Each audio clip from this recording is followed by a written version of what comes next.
और चुरू में फायर विभाग को भी नगर परिषद अभी तक अपग्रेड नहीं कर पाया है। नगर परिषद के फायर विभाग के पास अभी भी आधुनिक फायर वाहन नहीं है। अभी 2 दमकल की गाड़ियां विभाग के पास हैं और उनमें से एक पूरी तरह से खराब हो चुकी है।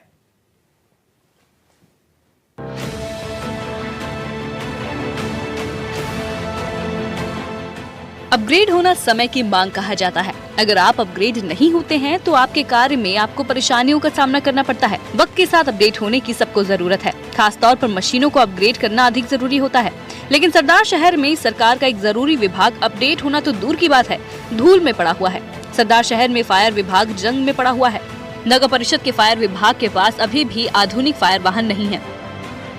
सांस फूलती हुई, दम तोड़ती हुई ये अग्निशमन है जो कि पिछले लंबे समय से कंडम हो चुकी है, लेकिन इसके बावजूद इनके सहारे ही अग्नि बुझाने का काम है वो किया जाता है। हालांकि इतने बड़े क्षेत्र में सिर्फ 2 ही अग्निशमन है, 2 ही अग्निशमन फायर ब्रिगेड है वो है। आप देख पा रहे हैं कि ये नई एक अग्निशमन फायर ब्रिगेड है और दूसरी ये कंडम हो चुकी फायर ब्रिगेड, इन्हीं के सहारे है वो आग बुझाने का काम है वो किया जाता है।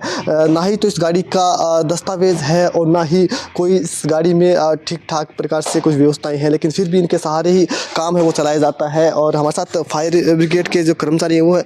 सर क्या नाम है आपका? मेरा सुमेर सिंह नाम है। क्या डीसीपीओ। डीसीपीओ। सर पूरी तरीके से गाड़ी है वो कंडम दिखाई दे रही है, किस प्रकार की परेशानी आपके सामने आती है? परेशानी तो वैसे जैसे आगजनी घटना होती हैं यहाँ पे जितने क्षेत्र में, तो हम क्विकली रेस्पॉन्स से आगजनी घटनाओं पे काबू पाते हैं। इस गाड़ी में मेन समस्या बस इतनी सी है कि डॉक्यूमेंट्स का थोड़ा अभाव है। वो हमने विभाग को लिखा के भेज दिया है, विभाग को बता दिया है, लिख के भी भेजा है। उसमें बस इतना है कि थोड़ा डॉक्यूमेंट्स का वो हो जाए बस। अभी 2 दमकल की गाड़ियां विभाग के पास है, उनमें से एक पूरी तरीके से खंडर हो चुकी है। सिर्फ एक ही फायर वाहन आग बुझाने योग्य है। गाड़ियां पूरी तरीके से जंग खा रही हैं। सरदार शहर एक प्राचीन शहर है और इसी वजह से यहाँ के रास्ते सकरे हैं और छोटी छोटी गलियां भी हैं। यहाँ अगर आगजनी की कोई घटना होती है तो विभाग के पास में कोई फायर बाइक भी मौजूद नहीं है। ऐसे में तंग गलियों में जाकर आग पर काबू पाना और कठिन हो जाता है।